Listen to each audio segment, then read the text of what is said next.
I'm sitting here on a cold January afternoon in my apartment in Oak Park, going through a shoebox of old photographs I found buried in the back of my closet, and my hands won't stop shaking. Winter has this way of keeping you trapped inside with your thoughts, doesn't it? The windows are all fogged up from the warmth of the radiator hissing in the corner, and I can smell the ham hocks I put on earlier simmering with green beans, a smell that used to mean home and safety to me. Used to. But home is something I'm still learning how to define again, if I'm being honest with you. Let me tell you something I never thought I'd have the courage to say out loud. My daughter whispered those words to me on a night that changed everything. Don't make me go back. And when she said it, when I heard the fear in her voice, I finally understood what I'd been too afraid to see for 15 years. If you're listening to this right now, maybe it's because someone in your life is saying something similar. Maybe you need to hear what happened next so you know you're not alone in this. I hope by sharing this, someone out there finds the strength I didn't know I had. If this story touches you, please share it, like it, subscribe, because there's someone out there tonight who needs to hear these words more than they need their next breath. My name is Patricia. I'm 49 years old, and I've lived most of my life in this neighborhood near the elevated train tracks. You know the kind of place I mean. Corner stores on every block, old Victorian houses that got divided up into apartments back in the 70s, creaky stairs that announce every arrival and departure. The L rumbles by every 12 minutes, and after a while, you stop hearing it. It just becomes the background music of your life. This place raised me. My mother lived 2 blocks over until she passed. My brother Marcus grew up running these same streets. I'm wearing my cobalt blue church dress right now, the one with the matching hat. Sunday's my day, always has been. I sing in the choir at Greater Mount Zion, and when I'm up there singing those hymns, I feel closest to something bigger than all this mess. My Sunday hat sits in a special box on the shelf in my closet, safe from dust and time. That hat represents the person I thought I was, faithful, forgiving, strong in my belief that family is everything, that blood is thicker than water, that you forgive 70 times 7 like the scripture says. But sitting here with these photographs spread across my kitchen table, I'm seeing a different story. Here's one from 2008. That's me and Marcus at Mama's funeral. He's got his arm around me, and I remember thinking how grateful I was that he was there. How grateful I was to have family. 3 months after that picture was taken, he asked if he could stay with me for a while. Just until he got back on his feet, he said. He'd had some trouble with his business, some financial setbacks. Nothing serious. Just needed a soft place to land. I said yes without thinking twice. That's what you do for family. That's what forgiveness looks like in action, isn't it? You open your door. You share what you have. You trust the people who share your blood. The rotary phone on my wall rang this morning. Yes, I still have one. It's cream-colored, mounted right there by the refrigerator, and it still works. The ring is loud and insistent. Nothing like these soft buzzes people have now. When it rang this morning, I just stared at it. I knew who it might be. I knew what they might want, but I didn't answer it. That phone used to rule my life. Every ring was a command I had to obey. Not anymore. Outside, the January wind rattles the windows. Chicago winter is no joke. The cold seeps into everything, finds every crack, every weakness in the foundation. It's the kind of cold that makes you want to stay inside, wrapped in blankets, avoiding the world. That's what I've been doing for too many years, I think. Staying inside, avoiding, making excuses for the cold that was happening right here in my own home. I got a text yesterday, just 3 words, "We need you," no name, no explanation. Just that expectation that I'd know what it meant and I'd respond the way I always have. With yes. With, of course. With whatever you need. But I keep looking at this one photograph. It's from maybe 5 years ago. There I am in my cobalt blue dress, my hat perfectly positioned, standing outside the church after service. I'm smiling, but if you look close enough, you can see it doesn't reach my eyes. I look tired. I look like someone who's been carrying weight for so long that she's forgotten what it feels like to stand up straight. The smell of those ham hocks fills the apartment, and I remember suddenly that I used to cook them for Sunday dinner. Every week I'd make enough food for 6 people, even though it was usually just me and Marcus. Sometimes his daughter would come by, sometimes his son. They'd eat, they'd leave, and I'd be doing dishes alone while they went back to their lives. And I told myself that was love. That was family. That was what you did when you believed in forgiveness and faith and keeping your people close. But tonight, I'm eating alone. And for the first time in 15 years, that feels like a choice instead of a punishment. The elevated train goes by, shaking the walls just slightly. In the distance, I can hear a siren. The city sounds like the city always sounds. Life continuing, indifferent to the small dramas playing out in apartments like mine all over Oak Park, all over Chicago, all over the world probably. I should tell you about that text. About those 3 words. Because they're not just words, they're the hook that's been in my skin for so long I forgot it was there. We need you means I need money. It means I made bad decisions and you'll fix them. It means your boundaries don't matter because we're family and family doesn't say no. That phone rings again. The old rotary, insistent and demanding. I watch it ring. I count the rings. 7, 8, 9, then silence. Then my heartbeat, loud in my ears. I pick up another photograph. This one is older, from when I was still singing those hymns with joy instead of obligation. Back when my hobby was something I chose instead of something I hid behind. I used to love Sundays. I used to feel lifted by those songs.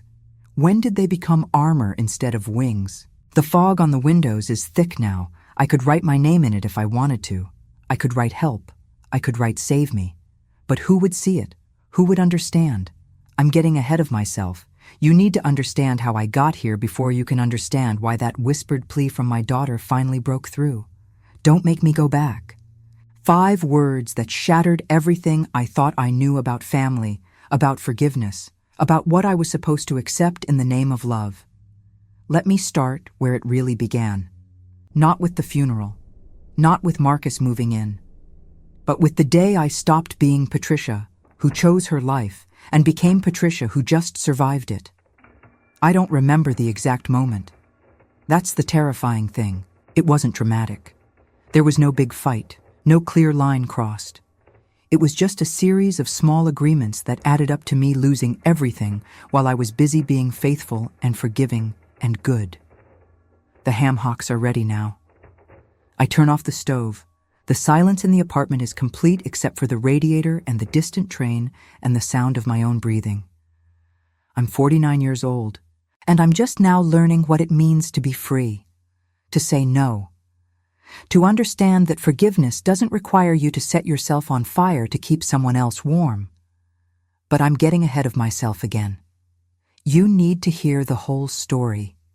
You need to understand what happens when you believe too much in the wrong things, when you mistake sacrifice for love, when you let family become a cage instead of a home. So let me tell you about the 15 years I lost, about what my brother took from me, about the moment my niece's confession finally opened my eyes, about the confrontation that happened right there in front of my whole church, about how the system failed me, about how I saved myself anyway, because that's the story you need to hear. That's the one that might save someone else who's sitting in their own foggy apartment, wondering if they're crazy for feeling trapped by the people who claim to love them most. The photographs are spread across my table. My cobalt blue dress is hanging on the back of the door. The rotary phone is silent for now, and I'm ready to tell you everything. I gave Marcus everything, and I did it with a smile on my face. That's the part that's hard to admit. Nobody forced me. Nobody held a gun to my head. I opened my hands and my home and my bank accounts and my inheritance, and I said yes every single time he asked. I said yes because that's what I thought love looked like. Let me show you what yes looked like in real terms. In 2008, when Marcus first moved in, I had been working as an administrative assistant at a law firm for 12 years. The pay wasn't spectacular, but it was steady. I had savings. I had Mama's house that she'd left to both of us, worth maybe $200,000 if we'd sold it. I had her life insurance money, about $75,000. I had a retirement account I'd been contributing to since I was 25. I wasn't rich, but I was secure. I could breathe. Marcus said he just needed a place to crash for a few months. His business had hit a rough patch.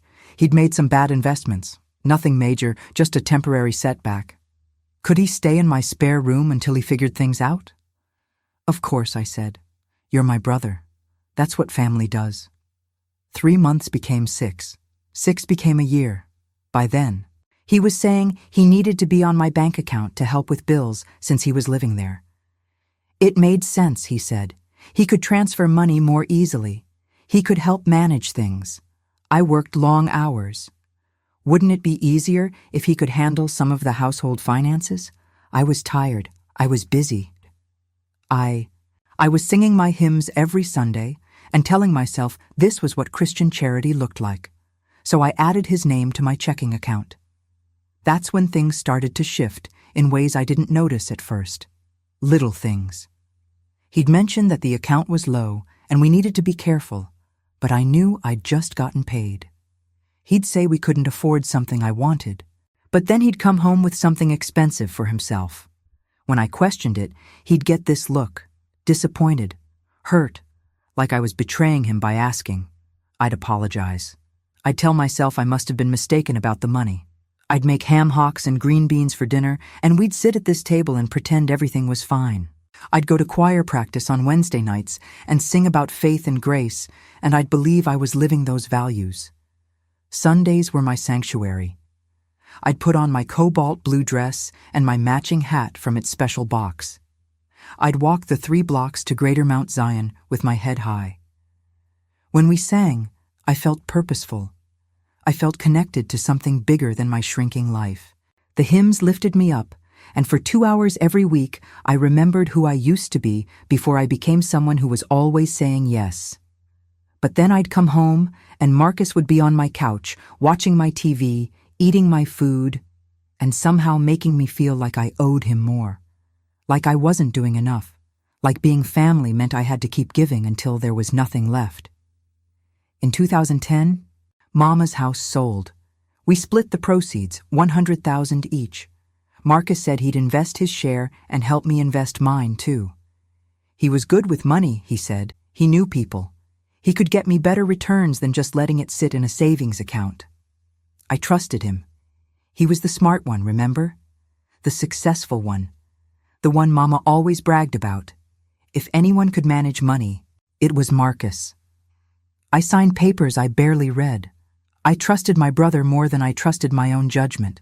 That's what forgiveness looks like when it's poisoned with obligation. You hand over your power and call it faith. My retirement account started shrinking around then, too. I'd get statements showing withdrawals I didn't remember making.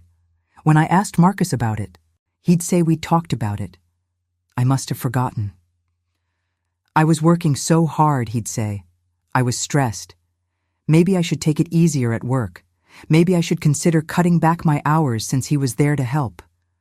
I was 42 years old, and I was letting my older brother convince me I couldn't trust my own memory. I was letting him rewrite reality while I smiled and sang hymns and believed that questioning him would make me a bad sister, a bad Christian, someone who didn't understand the meaning of family. My hobby used to be singing, not just in church, but everywhere. I'd sing while I cooked. I'd sing in the shower. I'd sing while I did laundry. Music was how I processed the world. But somewhere around 2012, I realized I'd stopped singing except for Sundays. The joy had leaked out of it. It had become an obligation instead of a pleasure. Another performance I had to give to prove I was still okay, still faithful, still strong.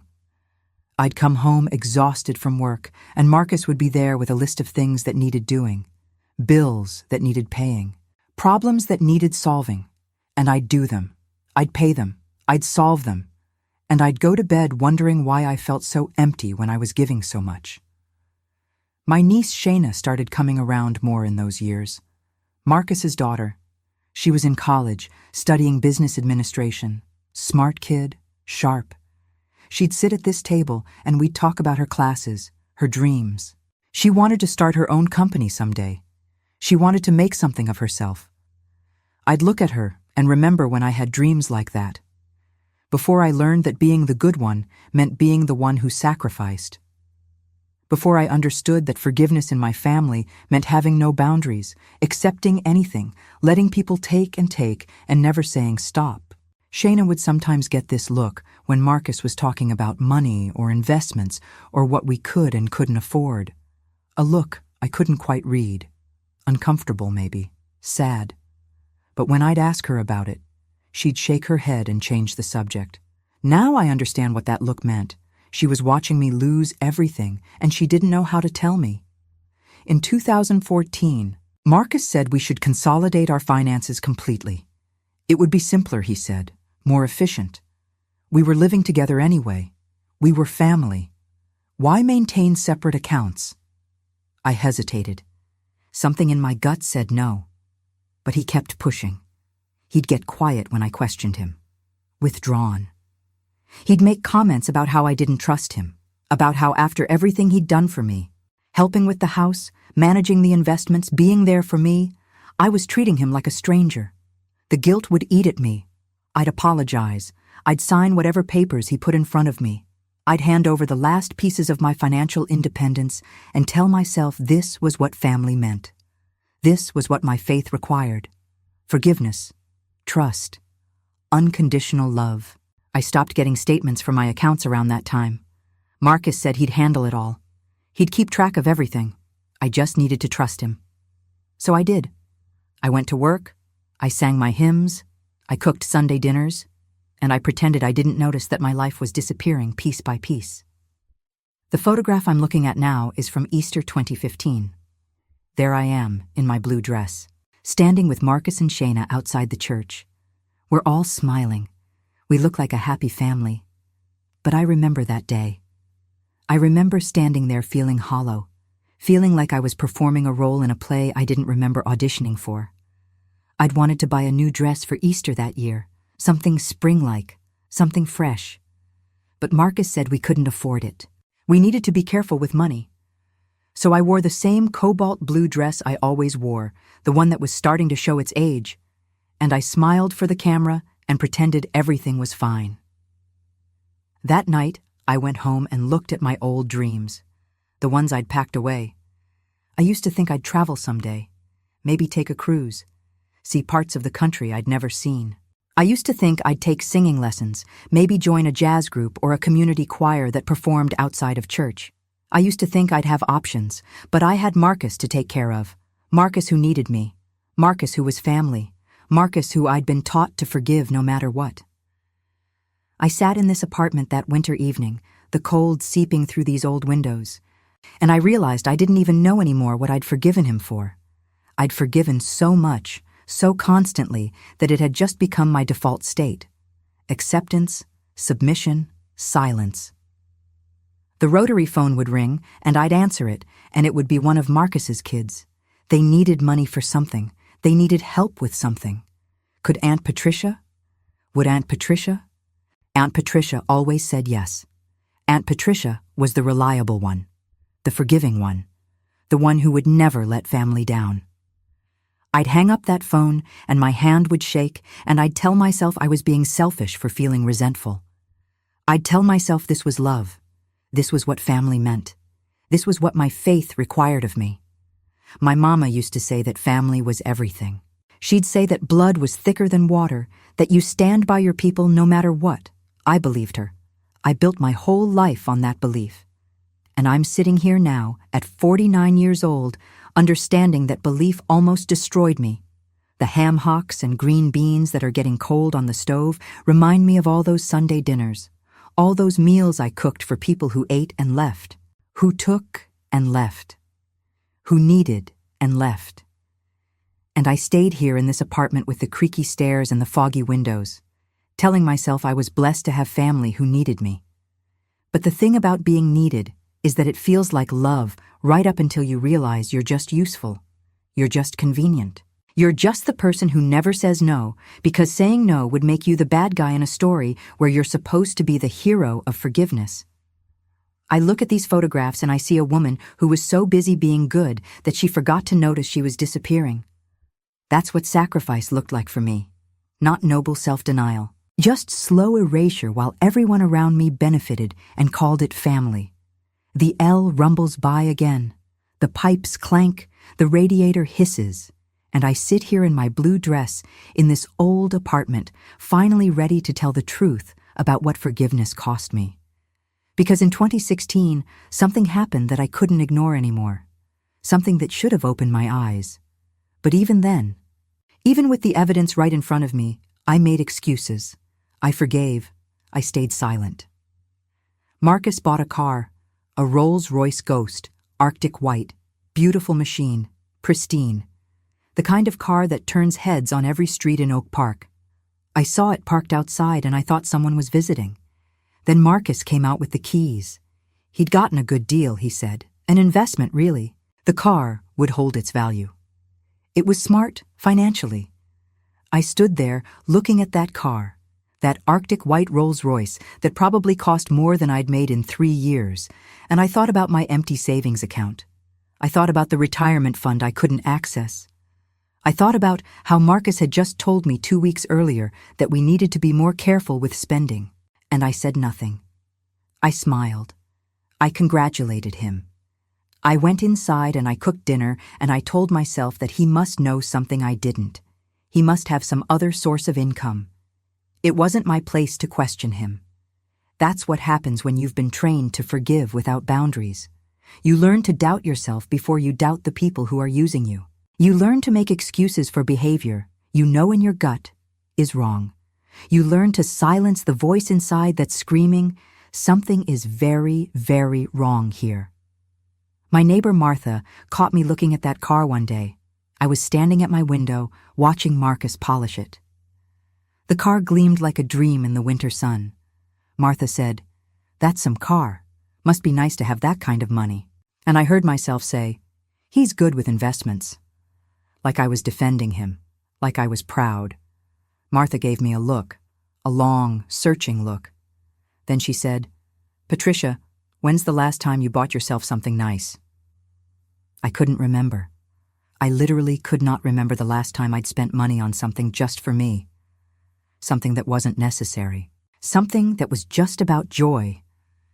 I made an excuse and went back inside. But that question stayed with me.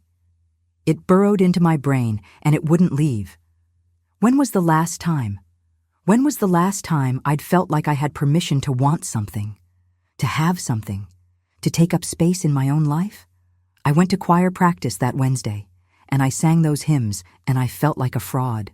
Like I was singing about grace and faith and deliverance while I was trapped in a prison of my own making.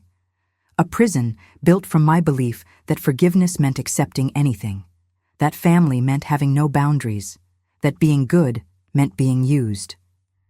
That night, lying in bed with the L rumbling by and the pipes clanking and the winter cold pressing against the windows, I let myself think a thought I'd been pushing down for years. What if Marcus was stealing from me? What if everything he'd told me was a lie? What if I'd been so desperate to be a good sister, a good Christian, a forgiving person, that I'd let him take everything? The thought terrified me. Because if it was true, then what did that make me?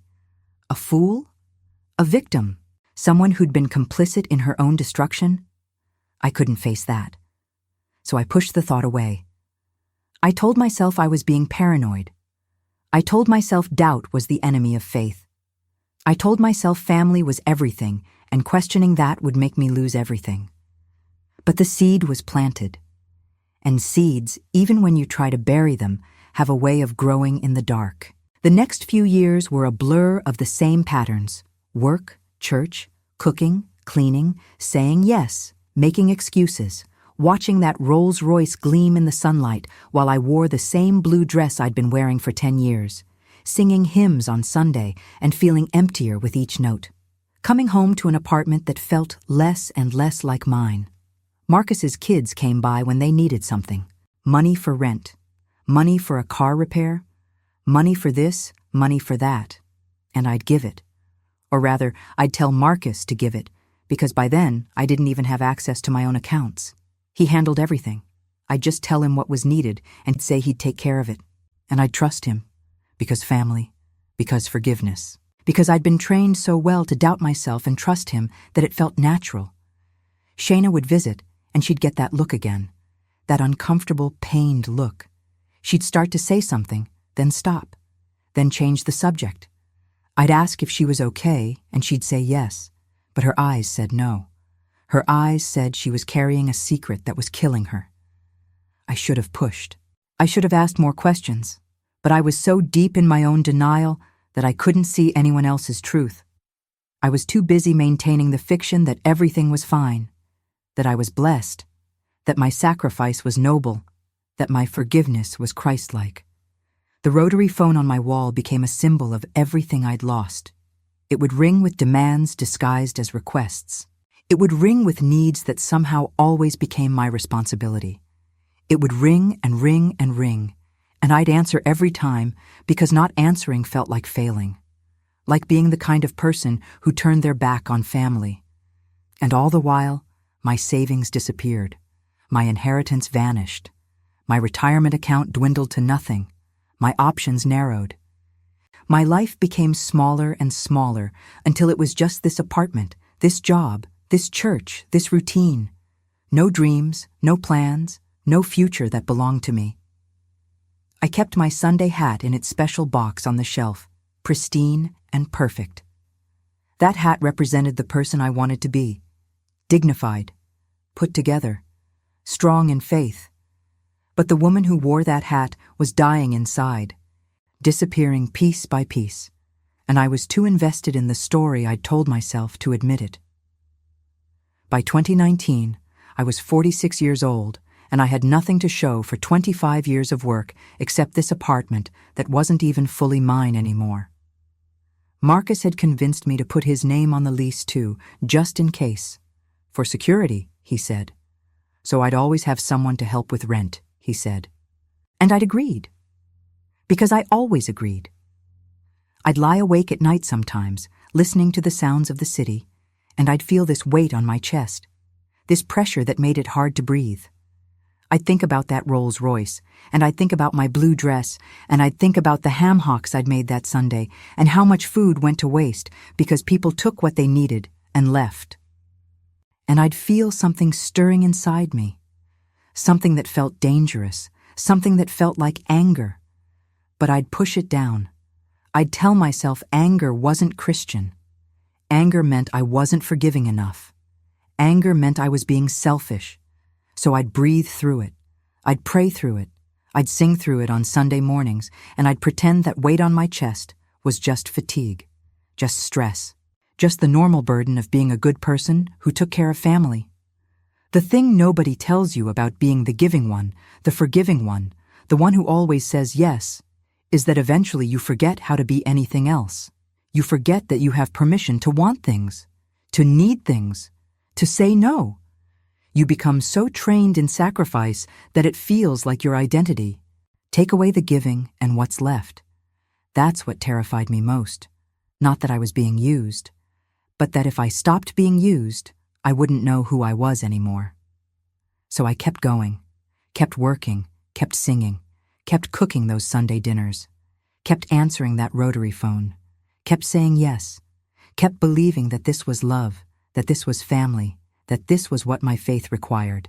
And then came the winter of 2023, and everything I'd been pretending not to see finally came crashing down in a way I couldn't ignore. In a way that broke me open and forced me to look at the truth. In a way that started with my niece standing in my kitchen with tears streaming down her face, saying the words that would change everything. It was a Tuesday in January when Shayna came to visit. She'd called ahead, which was unusual. Usually she just dropped by, but she'd called and asked if she could come over, if we could talk. There was something in her voice, something I couldn't quite name. Fear, maybe. Or determination. Or both. I made tea. That's what you do when someone needs to tell you something hard. You make tea. You create ritual and routine to hold the moment because you sense somehow that after this moment, things will be different. So I made tea and I got out my good cups and I put some cookies on a plate even though my hands were shaking. Shayna sat at this table where I'm sitting now. She looked at her hands. She looked at the tea.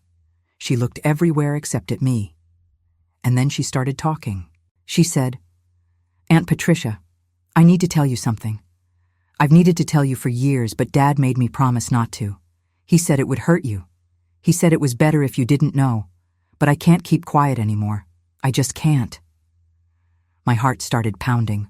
The radiator hissed. Outside, someone was shouting. The L rumbled by. Normal city sounds, normal winter sounds. But inside this apartment, everything was about to crack open. "What is it?" I asked. My voice sounded strange, small. Shayna finally looked at me. Her eyes were red. She'd been crying before she got here, I realized. She said, "Dad has been stealing from you for years, since he moved in. Your inheritance, your retirement account, your savings, all of it. He's been moving money out and spending it. That car, that Rolls Royce, he bought it with your money. The trips he takes, your money. The things he buys his kids, your money. Everything." The room tilted. I heard the words, but they didn't make sense. Or they made too much sense. Or I'd known all along but couldn't let myself know. I felt hot and cold at the same time. My hands gripped the edge of the table. "That's not," I started to say. But I couldn't finish, because she was still talking, words pouring out now like she'd been holding them back too long. "I helped him," she said.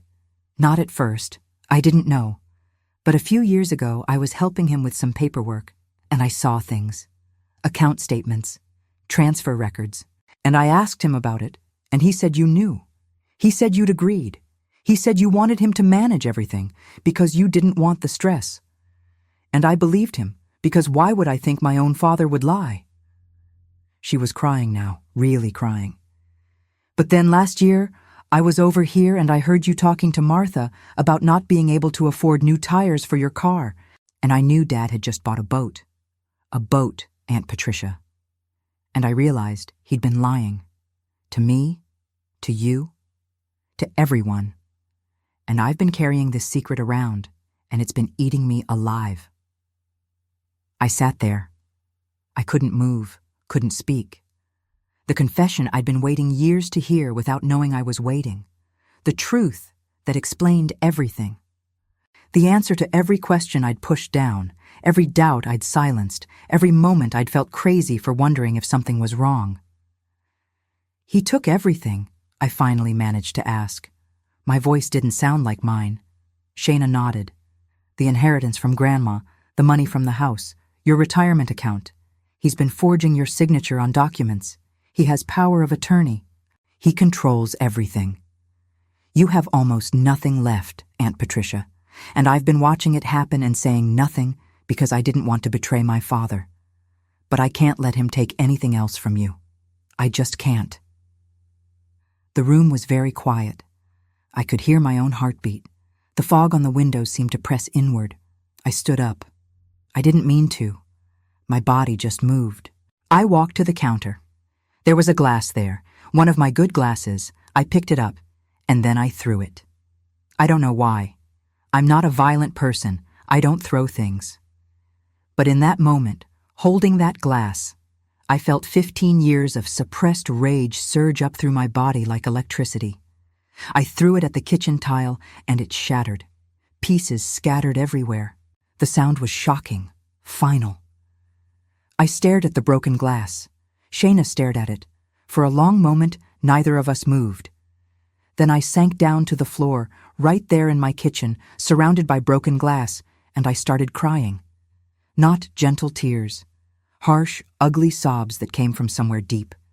Somewhere I'd been keeping locked away for so long, I'd forgotten it existed. Shayna got down on the floor with me. She held me while I cried, and I heard myself saying things I'd never said out loud. I trusted him. I gave him everything. How could he? How could he? I forgave him everything. I believed him. What's wrong with me that I didn't see it? What's wrong with me? Nothing's wrong with you, Shayna said. He manipulated you. He used your faith against you. He used your love for family. He used everything good about you as a weapon. That's not your fault. But it felt like my fault. It felt like I'd been so desperate to be good, to be forgiving, to be the kind of person my faith said I should be, that I'd let someone destroy me. I'd collaborated in my own destruction. I'd handed him the tools and said, please, take everything, as long as I can believe we're still family. We stayed on that kitchen floor for a long time. The winter afternoon faded into evening. The streetlights came on outside. The L rumbled by. And slowly, the sobs subsided. The rage settled into something harder, something cold and clear. I looked at Shayna and I said, tell me everything. I need to know everything. So she did. She pulled out her phone and showed me documents, bank statements, transfer records, forged signatures.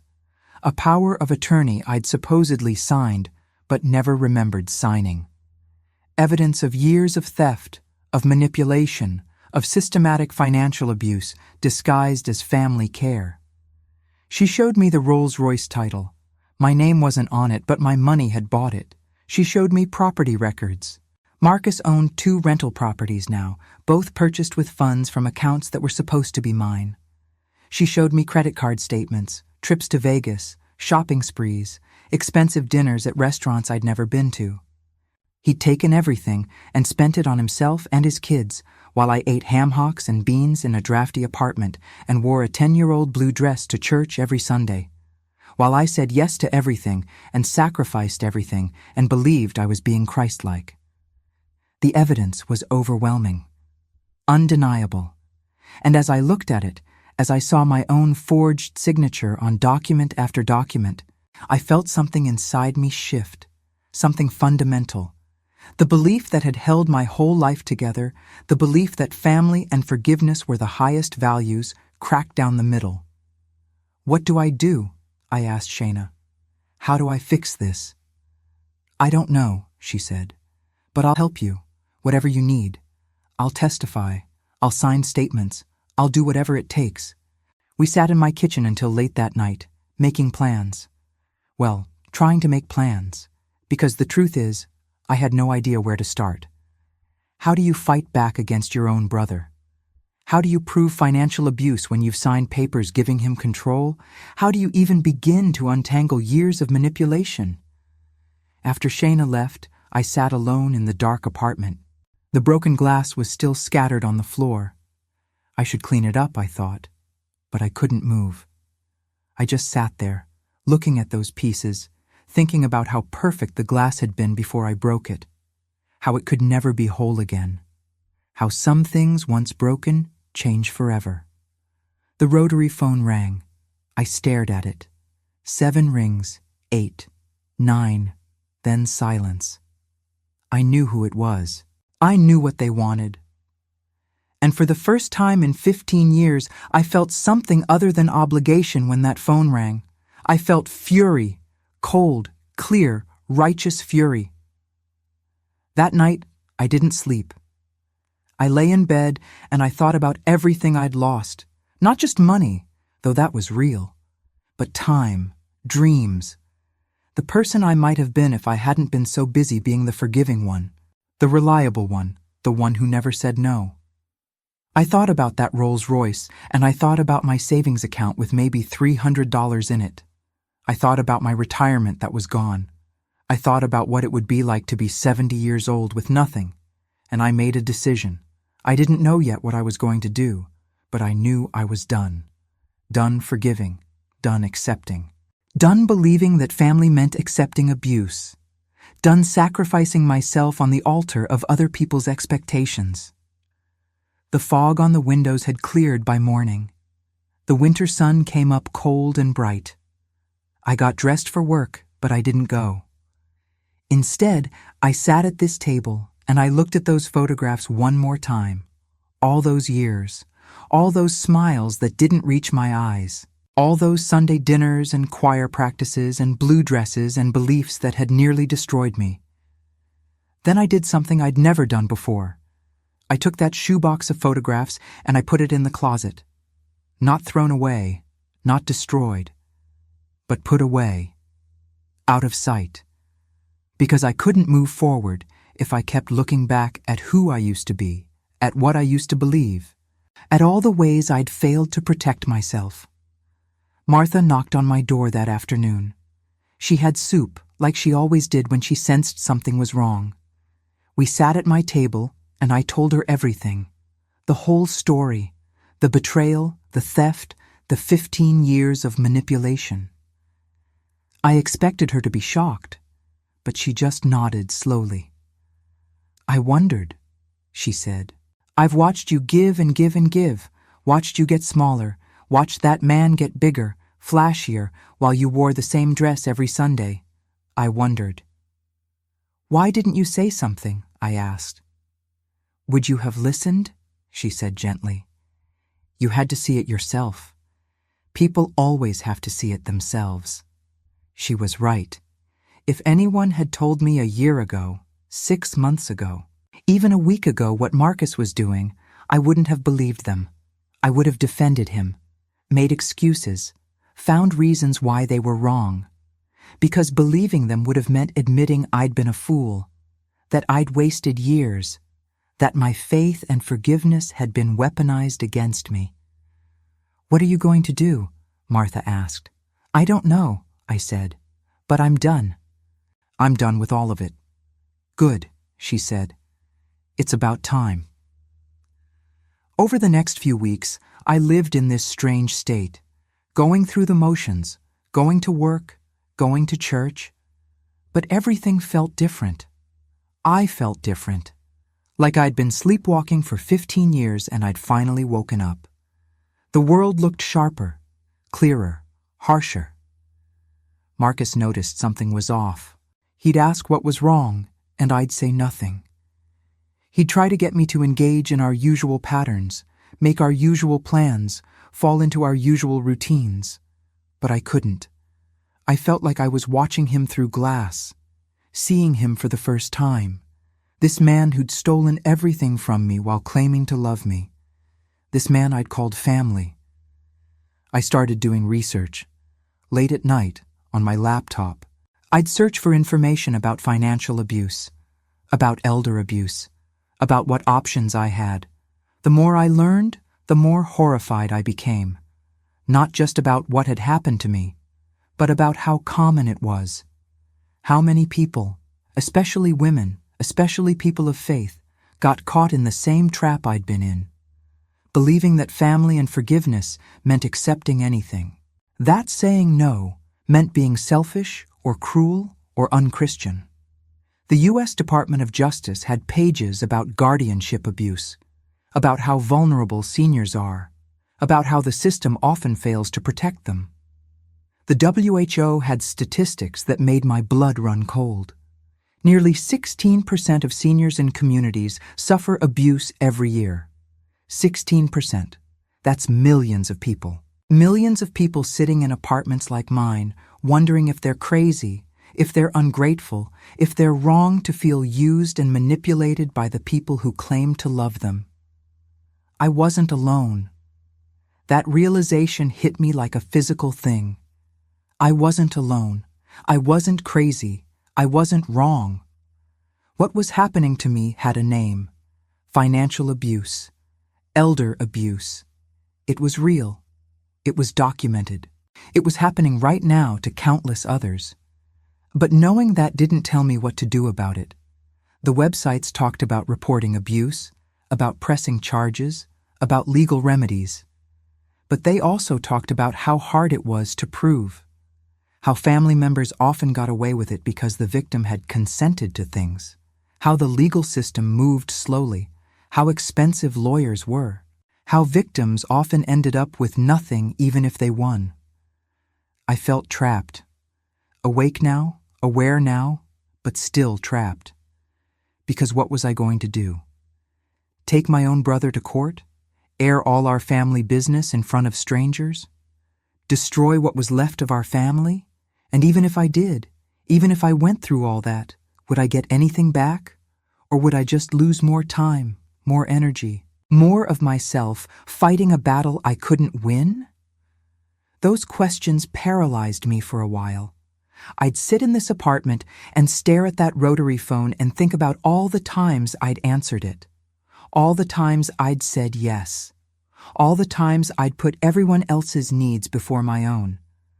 And I'd feel this weight, this crushing weight of all those choices adding up to this moment, this prison I'd built for myself out of faith and forgiveness and family obligation. But then I'd think about Shayna, about how she'd broken her silence even though it meant betraying her father, about how she'd said, "I can't let him take anything else from you," about how she'd chosen truth over loyalty. And I'd think, if she can be that brave, maybe I can too. So I started making calls, quietly, carefully. I called the bank and asked about my accounts. I was told I didn't have access, that Marcus had power of attorney. I asked how to revoke that. They gave me forms, papers to fill out, steps to take. It felt overwhelming, but I wrote it all down. I called a lawyer, a free consultation. I explained the situation. The lawyer was sympathetic but honest. Cases like mine were hard to prove. He said, "Expensive to fight.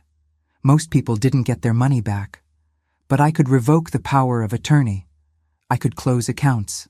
I could protect what was left, even if I couldn't recover what was taken." I called social services. I reported financial abuse. They said they'd open an investigation, but they warned me it could take months, maybe years, and the burden of proof was on me. Did I have evidence, witnesses, documentation? Yes, I said. My niece. She had everything. Bank statements, transfer records, everything. They took down the information. They said someone would be in touch. I hung up, and I felt both hopeful and hopeless at the same time. The system was there. The resources existed. But they were slow, complicated, not designed for people like me who just wanted their lives back. I went to church that Sunday, wearing my cobalt blue dress. I sat in my usual spot. I sang my usual hymns. But everything felt different. The songs that used to comfort me now felt like mockery. We sang about grace and forgiveness, and I wanted to scream, "What about justice? What about protection? What about holding people accountable?" I looked around at all the other people singing, and I wondered how many of them were like me. How many were being abused by family members and staying silent because of faith, because of obligation, because they'd been taught that forgiveness meant accepting anything? How many were trapped in the same prison I'd been in? After service, the pastor asked how I was doing. I said fine. He said I seemed troubled. Did I want to talk? And I almost told him. Almost opened my mouth and let it all pour out. But then I thought about how the church had always taught us that family was sacred, that forgiveness was mandatory, that questioning family loyalty was practically a sin. And I knew if I told him, he'd probably tell me to pray about it, to forgive, to work it out with Marcus, to keep it in the family. So I smiled and said I was fine, just tired. And I went home to my apartment, and I felt more alone than I'd ever felt in my life. But that loneliness was different than before. Before, I was lonely because I was giving everything and getting nothing back. Now I was lonely because I'd woken up, because I'd seen the truth, because I couldn't go back to pretending everything was fine. And that kind of loneliness, as painful as it was, felt cleaner somehow, more honest. Martha came over that afternoon. She had Sunday dinner, chicken, and dumplings. We ate together at my table, and she said, "You look different." "I feel different," I said. "Good different or bad different?" "I don't know yet," I said. "Just different." She nodded like she understood. Then she said, "You know what you need to do, Patricia. You've known for weeks. You're just scared to do it." She was right. I was terrified. Not of Marcus, Not really, but of what came after, of who I'd be when I stopped being the forgiving one, the reliable one, the one who always said yes. My whole identity was wrapped up in that role. Take it away, and who was left? What if I do it wrong? I asked. What if I make everything worse? Worse than losing everything? Martha said. Worse than living like this forever? No, I realized. Nothing could be worse than that. Nothing could be worse than continuing to let Marcus steal from me, continuing to pretend we were family while he destroyed me piece by piece. Nothing could be worse than dying at 70 with nothing because I'd been too afraid to fight back. So I made a decision.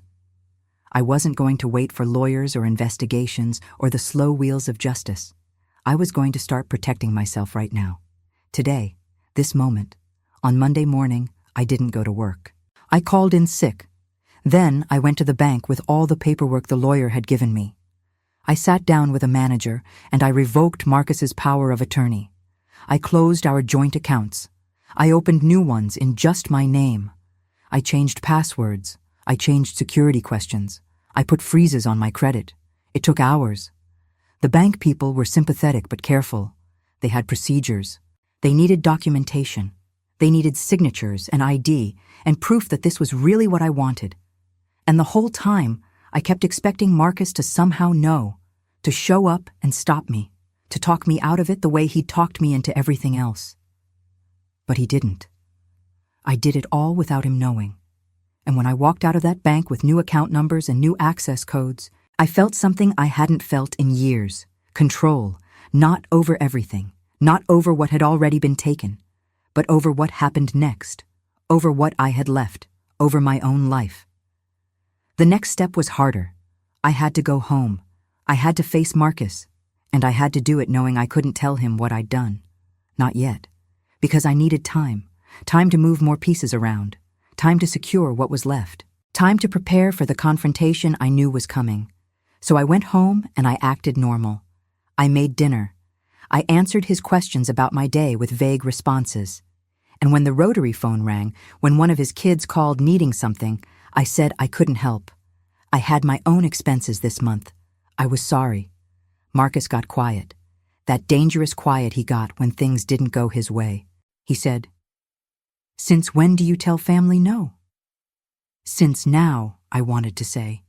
"Since I found out you've been stealing from me for 15 years. Since your own daughter told me the truth. Since I realized forgiveness doesn't mean being destroyed." But I didn't say any of that. I just said, "I'm being more careful with money." He didn't like that. I could see him calculating, trying to figure out what had changed, trying to figure out how to manipulate me back into compliance. But I just kept my face neutral, kept my voice steady, kept my new bank account numbers to myself. Over the next few weeks, I made more silent changes. I contacted the rental properties that Marcus had bought with my money. I got copies of the titles. I contacted a different lawyer, one who specialized in property law. I gathered evidence. I documented everything, and I did it all quietly, carefully, giving Marcus no indication that anything was different. It was exhausting, living a double life, pretending nothing had changed while everything had changed. But I kept thinking about that 16%, about all those other people suffering abuse, about how many of them probably wanted to fight back, but didn't know how, about how I could be an example if I did this right, about how my story might help someone else find the courage to protect themselves. Shayna checked in regularly.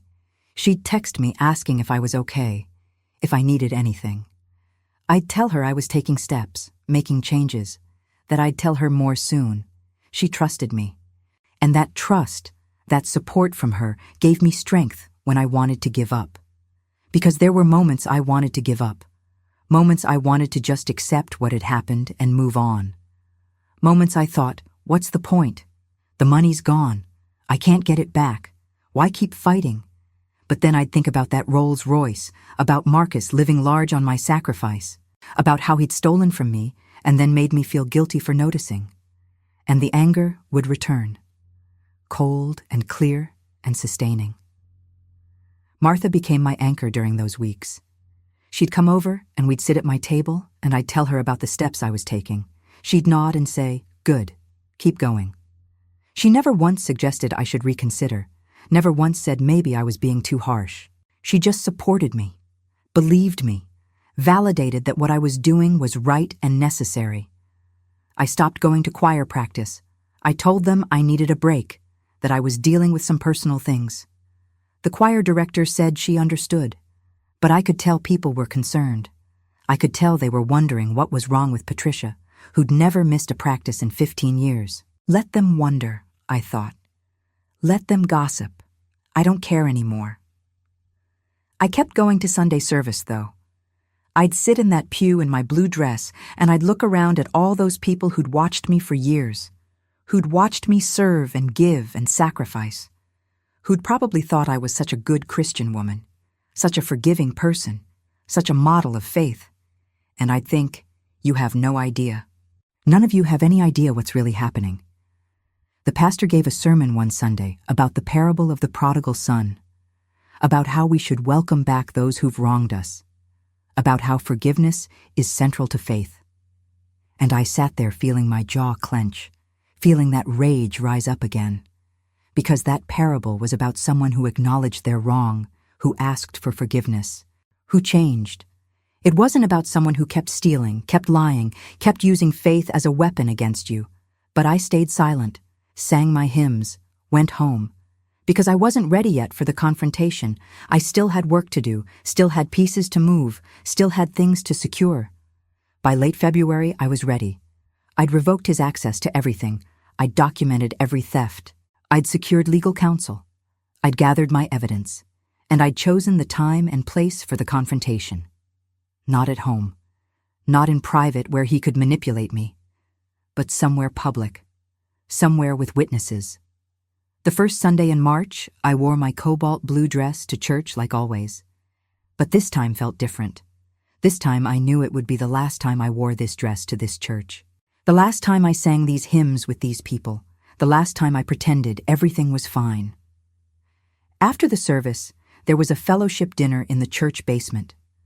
The whole congregation came. Long tables set up with food, families mingling, the smell of fried chicken and collard greens and sweet potato pie. Normal, familiar, safe. Marcus was there. His kids were there. Shayna was there, sitting off to the side, watching me with worried eyes. She knew something was coming. She didn't know what, but she knew. I waited until everyone had their plates, until people were settled and eating and talking, until the room was full and warm and comfortable. Then I stood up. I walked to the front of the room, and I asked for everyone's attention. The room got quiet. People turned to look at me, confused, concerned. Patricia never called attention to herself. Patricia never made a scene. What was happening? I looked at Marcus. He looked back at me with that slight smile he always had. That confidence. That certainty that he could control any situation, control me. But I saw something else in his eyes, too. Uncertainty. A flicker of fear. He knew something was wrong. He just didn't know what yet. I said, "I need to tell you all something. I need you to hear what's been happening. Because if I don't say it out loud, if I don't speak this truth in front of witnesses, I'm going to lose my courage, and I can't afford to lose my courage anymore." People were staring now, really staring. The pastor stood up. He said, "Patricia, maybe we should talk privately." "No," I said. My voice was stronger than I expected, clear, firm. "This has been private for 15 years. It's time it was public." And then I told them. Everything. How Marcus had moved in claiming he just needed temporary help. How he'd slowly taken control of my finances. How he'd stolen my inheritance, my retirement, my savings. How he'd forged documents and manipulated me and used my faith and my belief in family against me. How I'd just discovered the truth months ago and had been working quietly since then to protect what little I had left.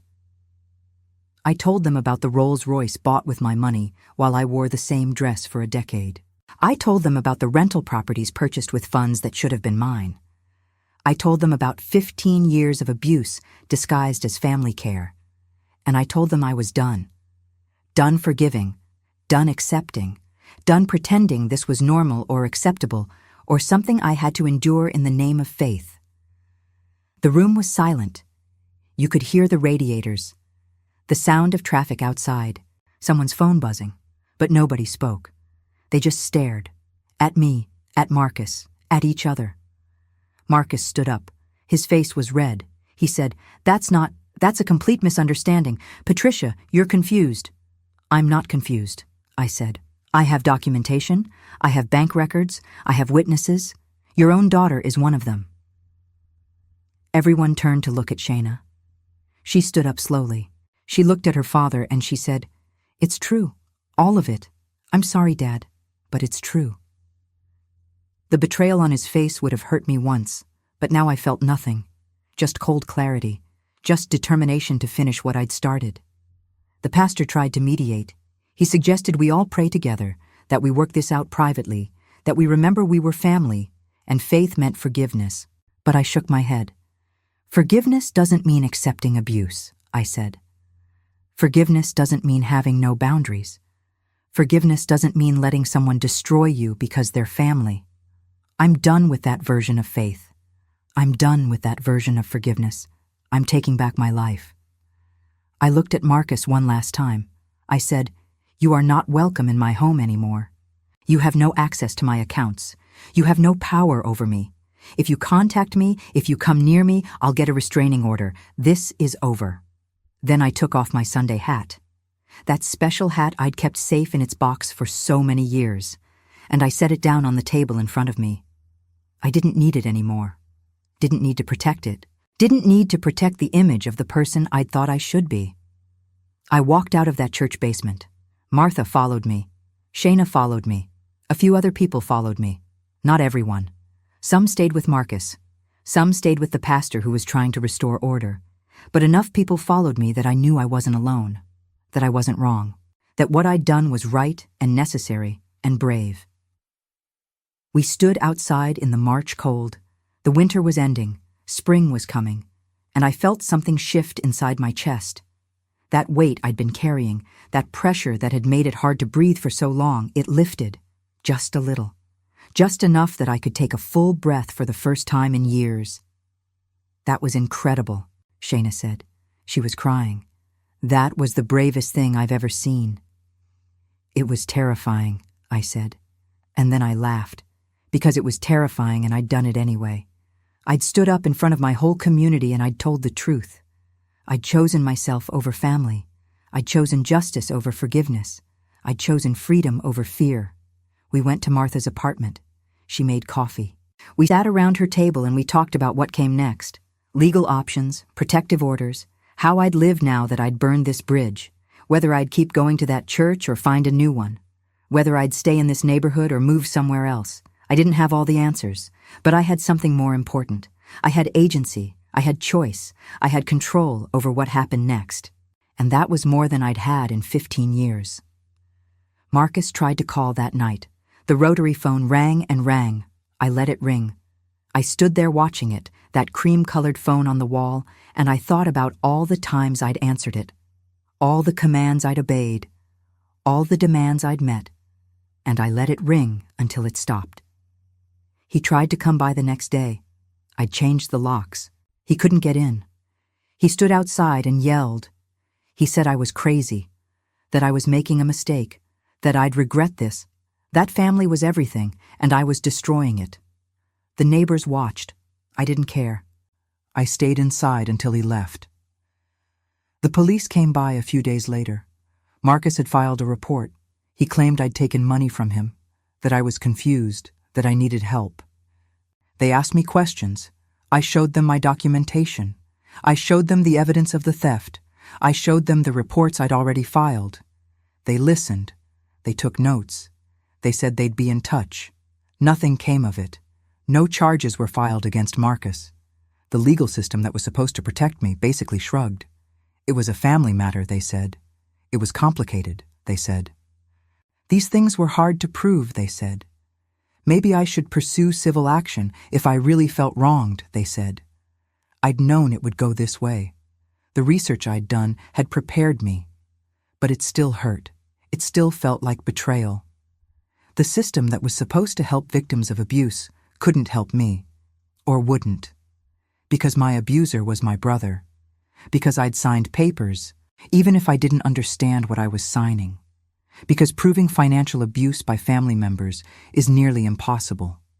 But you know what? I didn't need the legal system to set me free. I'd already done that myself. I'd taken back control. I'd secured my remaining assets. I'd cut him out of my life. The justice I got was internal. The freedom I gained was mine. And that had to be enough because it was all I was going to get. So I moved forward. I went back to work. I stopped going to Greater Mount Zion. I found a different church across town where nobody knew me or my story. Where I could just be Patricia, not Patricia who had that public confrontation. Where I could sing hymns again without feeling like performance. I started seeing a therapist. I used my new health insurance, the one I set up after cutting ties with Marcus. The therapist helped me understand how deep the manipulation had gone, how trauma bonding worked, how people like Marcus found people like me and used our best qualities, our faith and forgiveness and loyalty, against us.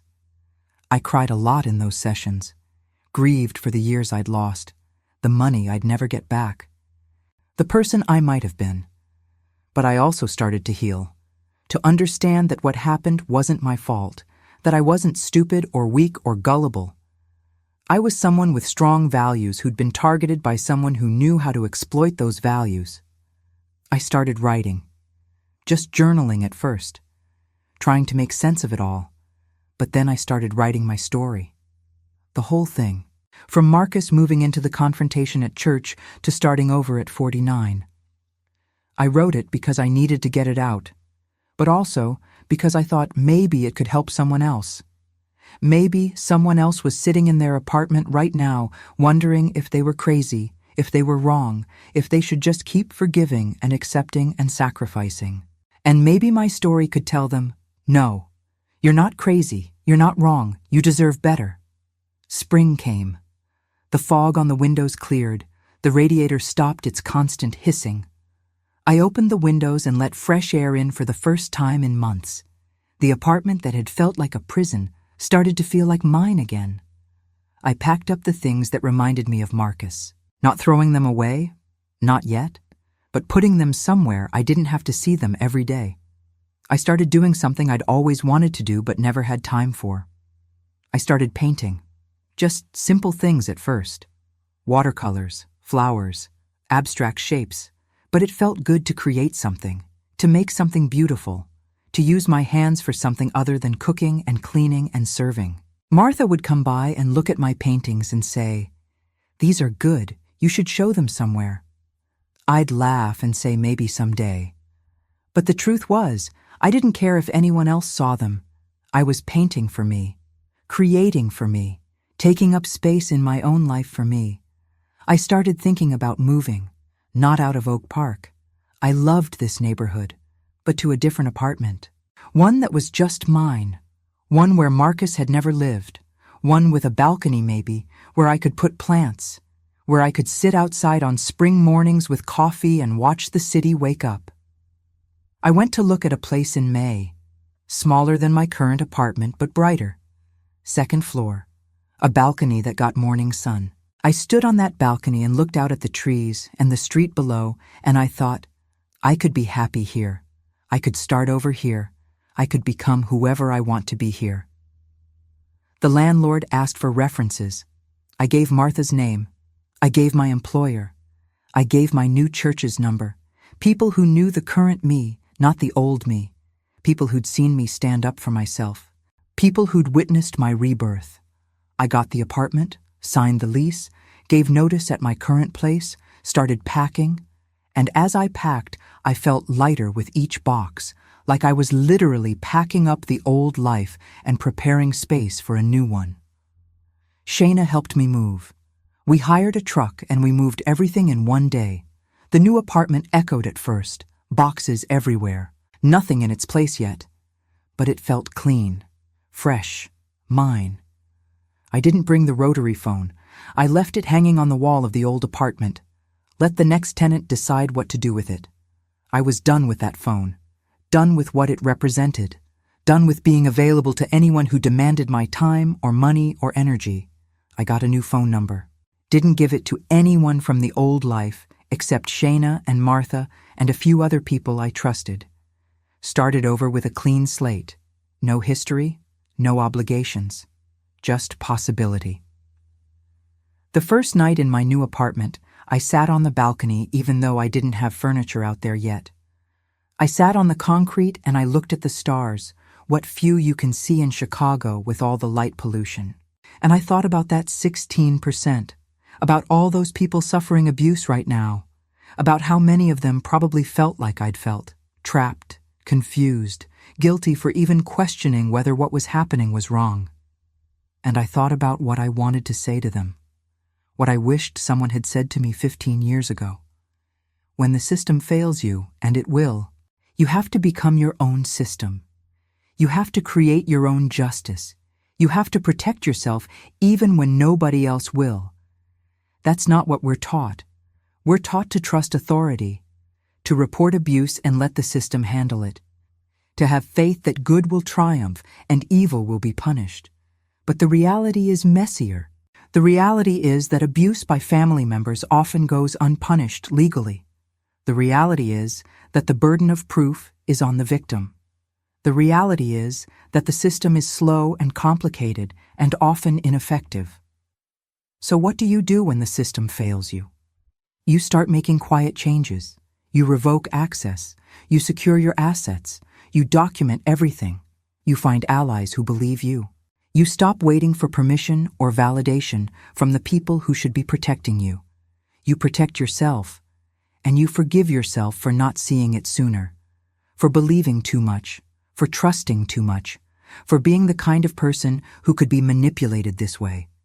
Because the truth is, being that kind of person, someone with strong faith and loyalty and capacity for forgiveness, isn't a weakness. It's a strength. It only becomes a weakness when someone weaponizes it against you. I didn't need Marcus to apologize.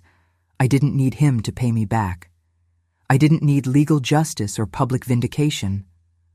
What I needed was to stop letting him define my life, to stop giving him power over me, to reclaim my own agency and build something new. That's the freedom I found. Not freedom from consequences, not freedom from loss, but freedom to choose what comes next. Freedom to be someone other than the forgiving one, the reliable one, the one who always says yes. Freedom to discover who Patricia is when she's not busy being everyone's doormat. Months passed in my new apartment. Summer came.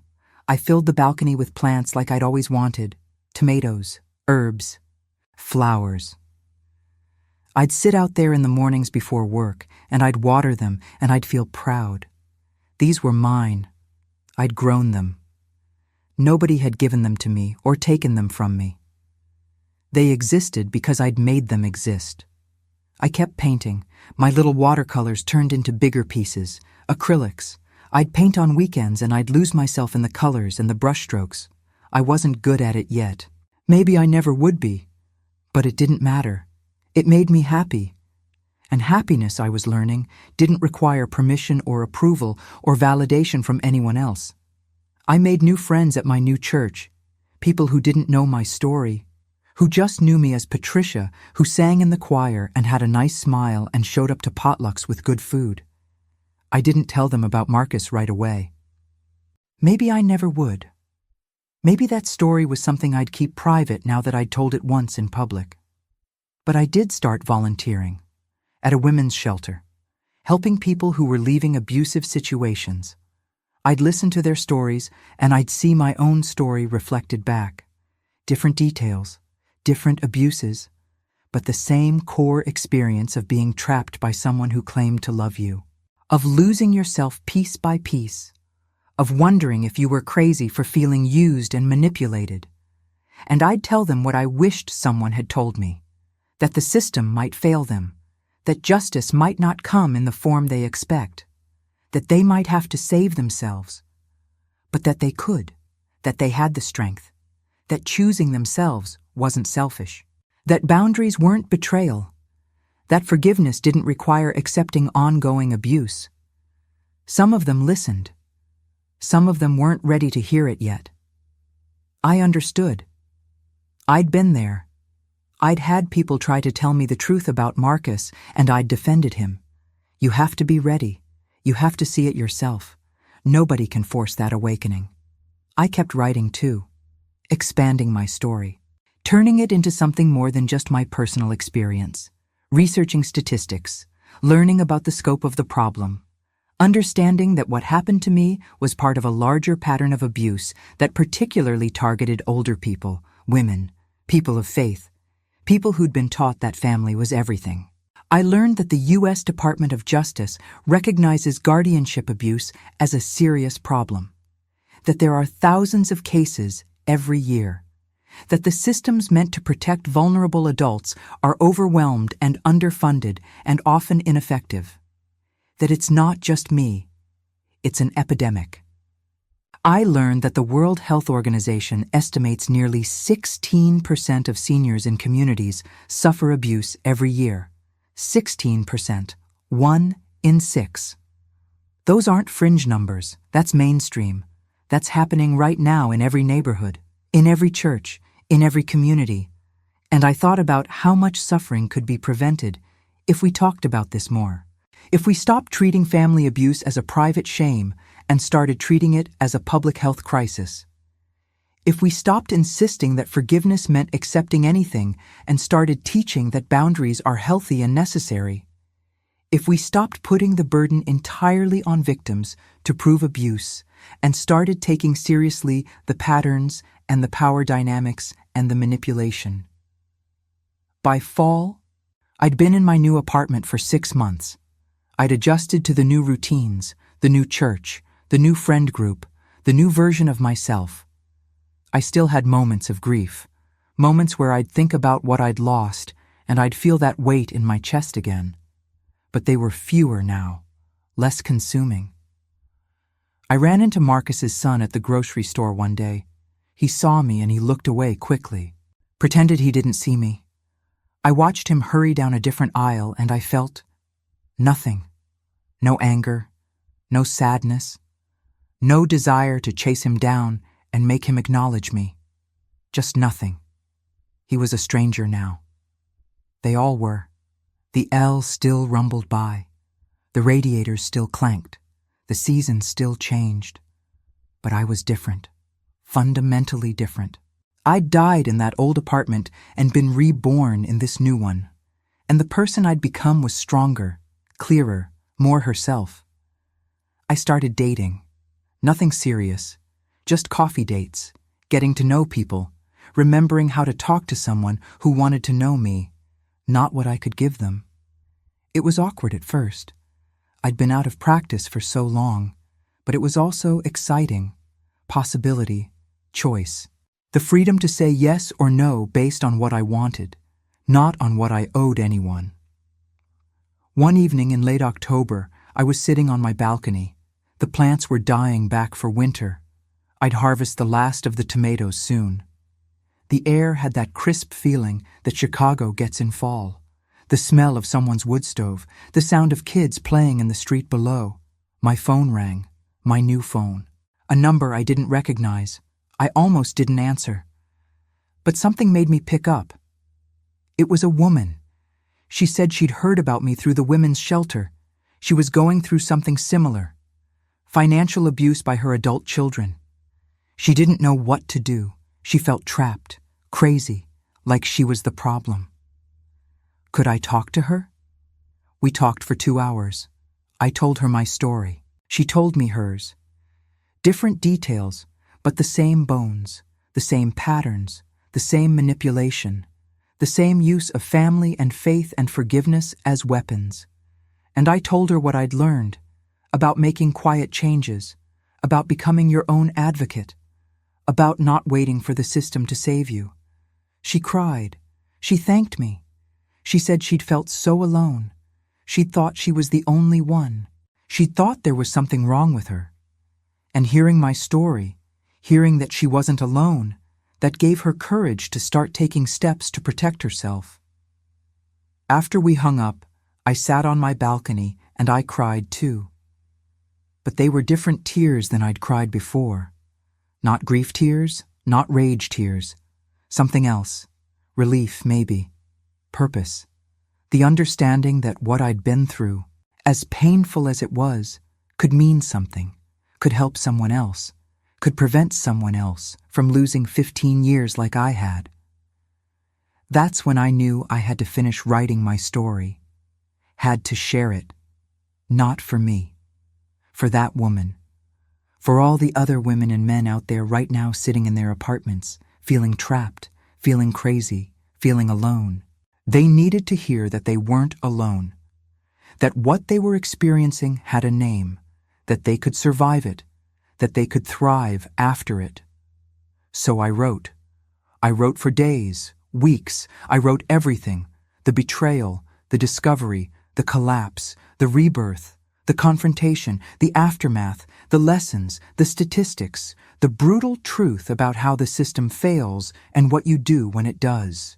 And now it's January again. A year since Shayna told me the truth. A year since I threw that glass and sat on my kitchen floor and felt my life break open. I'm sitting here in my new apartment, at my little desk near the window, writing the final words of this story. I can see my balcony from here. The plants are dormant now, but they'll come back in spring. Everything comes back if you give it time and care and protection. Even people, especially people. I think about that woman on the phone. I think about the 16%. I think about how many people need to hear this. And I want to ask you something. If you're listening to this, if you're reading this, if this story has touched something in you, I need to know. Have you lived this? Do you know someone who has? Because this isn't rare. This isn't unusual. This is happening right now. To your neighbor, to your friend, to your family member, to someone at your church or your workplace or your community center. Someone is sitting in their apartment tonight wondering if they're crazy for feeling trapped by the people who claim to love them. And if that someone is you, I want you to know something. You're not crazy. You're not wrong. You're not ungrateful or selfish or unchristian. You're being abused, and you deserve better. And you can get better.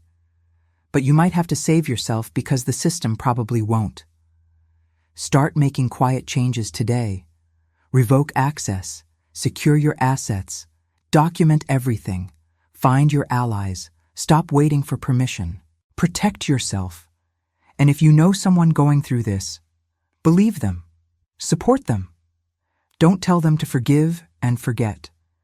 Don't tell them family is everything. Tell them they deserve safety. They deserve dignity. They deserve control over their own life. Share this story. Please. Like it. Subscribe. Comment if you've been through something similar. Because the only way we fight this epidemic is by talking about it. By refusing to treat it as a shameful secret. By supporting each other instead of judging each other. By understanding that forgiveness doesn't mean accepting abuse. I'm 49 years old. I lost 15 years and most of my savings. But I gained something too. I gained myself. I gained freedom. I gained the understanding that I am worth protecting. That my life matters.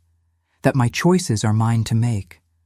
The rotary phone is still hanging in my old apartment. Someone else lives there now. Maybe they'll keep it. Maybe they'll throw it away. It doesn't matter. I don't need it anymore. I have a new phone, a new number, a new life. And if my daughter ever whispers to me again, "Don't make me go back," I'll know exactly what to do. I'll believe her. I'll protect her. I'll help her find her way out. Because I know now what those words mean, what they cost to say, what they promise if you're brave enough to listen. That's my story. That's the truth that came out that night when everything broke open. That's what happened when I finally stopped forgiving and started protecting myself. That's what rebirth looks like when you're almost 50 and you have to start over from almost nothing. It's not a fairy tale ending. I don't have my money back. Marcus never apologized. Justice never came in any legal sense. But I'm free. I have my plants. I have my paintings. I have my new apartment and my new friends and my new understanding of what I deserve.